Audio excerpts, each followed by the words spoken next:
This is the final video for Chapter 5, and in it I'm going to be discussing something called Hess's Law.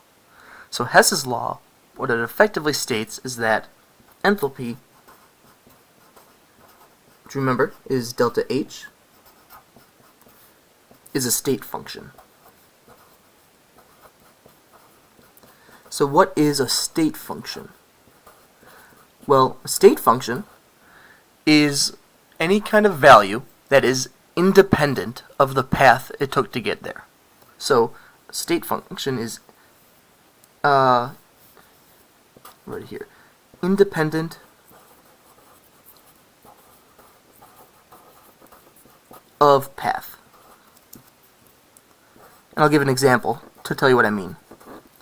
Let's say you're trying to get from point A to point B. You could either take a straight line, or you could take a more winding, circuitous route. So here we can talk about the difference between the distance traveled and the displacement. So the distance traveled between the two is just so the distance traveled is basically how far my pen's actually moved, right? So if we were to take this curvy orange line and straighten it out, it would be longer than the black line. That means that the person taking this orange path traveled a greater total distance than the person taking the black path. However, the total displacement is just the difference between where they started and where they ended, and since they both started and ended at the same points, the total displacement is the same. So in this example, displacement is a state function, because no matter what path you took there, as long as the start point and the end point were the same, the value was the same. It's independent of the path it took to get there.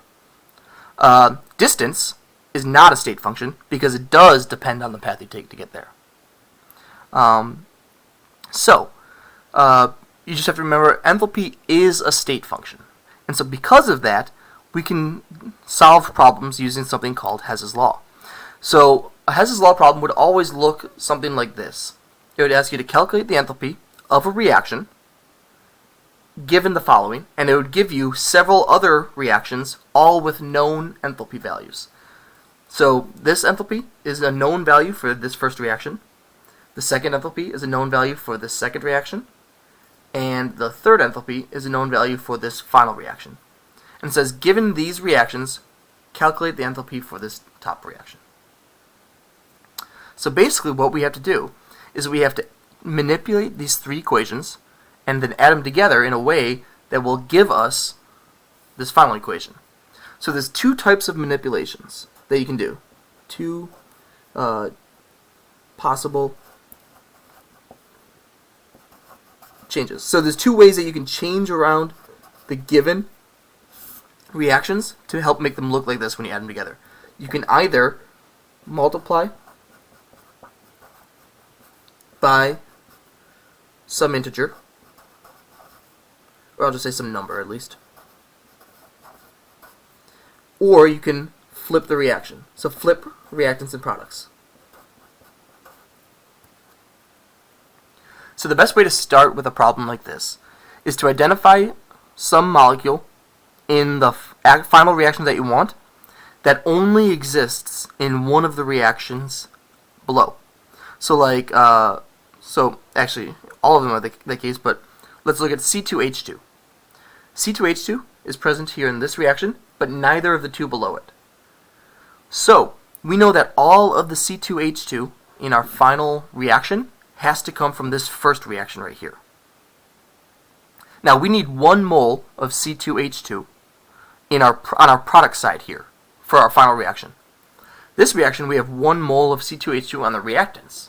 So we need to get it from the reactants to the products. So we have to flip that reaction.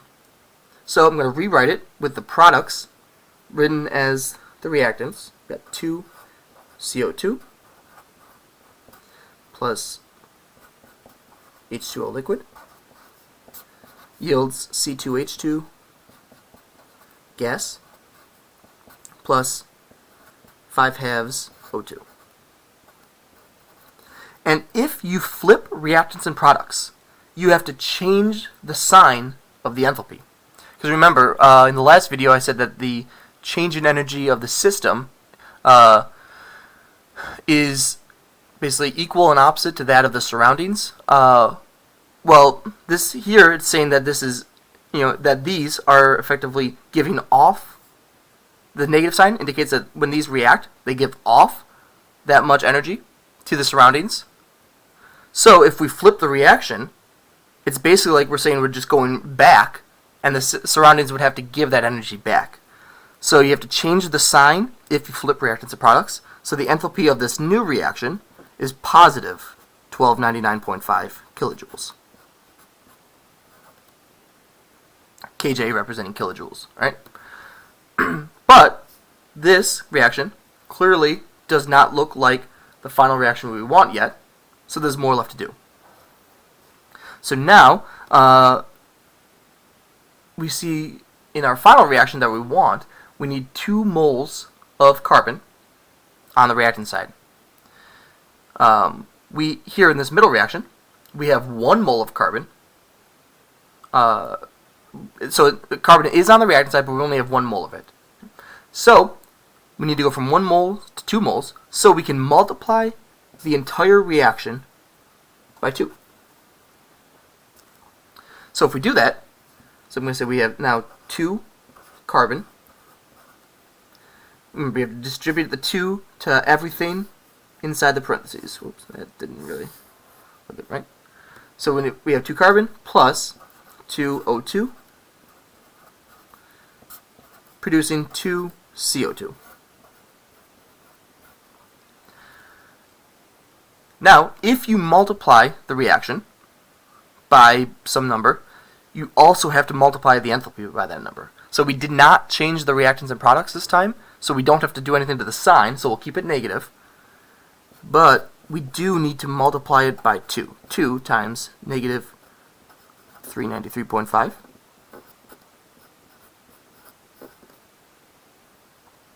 Okay, so now let's add these 2 reactions together to see what our total reaction at the moment is. So if there's anything that exists on both sides of the reaction, we can cancel them out, just as we were able to when we were balancing redox reactions in acidic conditions. So here we've got 2 moles of CO2 on the reactants and 2 moles of CO2 on the products, so those cancel out. We have 5 halves moles, which is 2.5 moles of O2 here, and 2 moles of O2 here. So both sides have at least 2 moles of O2, so we can cancel out the 2 moles of O2, and that leaves us with 0.5 moles of O2, and that's it for right now. So I'm going to rewrite this reaction with everything that isn't canceled out. So we've got 2 moles of carbon plus 1 mole of water, producing 1 mole of C2H2 plus, let's say, 1/2 moles of O2. Okay. But, once again, this is not yet the final reaction that we need. So there's one more thing you need to do. And luckily, we have 1 reaction that we have not used yet. So, looking at our final reaction, we need just 1 mole of H2 on the reactant side. We have 1 mole of H2 on the reactant side, so we don't actually have to do anything to this reaction. We can just bring it down and add it to our total reaction here. So we've got H2 gas. So I'm just rewriting that third reaction. Oops, sorry, let me get this on the screen. Plus 1/2 O2. Remember, I'm just getting it from this reaction right here. Produces H2O. And since we did not do anything to that reaction, we didn't have to manipulate it in any way, we can just bring down the enthalpy as it was already written. Delta H equals negative 285.8. Okay, I'm going to bring in another piece of paper for this. So now, if I add this reaction that I just brought down, to our total overall reaction that we have so far, here we have 1/2 moles of O2 on the reactant side. Here we have 1/2 moles of O2 on the product side. So those can cancel out. Here we have 1 mole of water on the reactant side and 1 mole of water on the product side. So those cancel out. And that's it. So let's rewrite what we have. So we have 2 moles of solid carbon plus 1 mole of gaseous hydrogen produces 1 mole of gaseous C2H2. And if we look back, that's exactly the final reaction that we were hoping for. It's a perfect match, which if you do this properly, you should get every time. So we know now that based on the manipulations we did to the other equations, we are able to get this equation, the equation that we're looking for.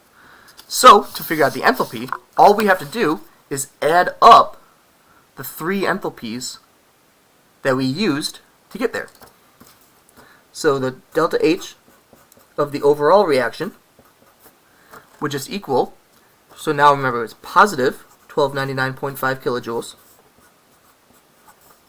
plus 2 times the negative 393.5 plus the negative 285.8. That should get you let's see, final value of positive 226.7 kilojoules. So that is the final enthalpy for this reaction. And if you remember from the last video, since it's positive, that means that this is an endothermic process. And that's Hess's law.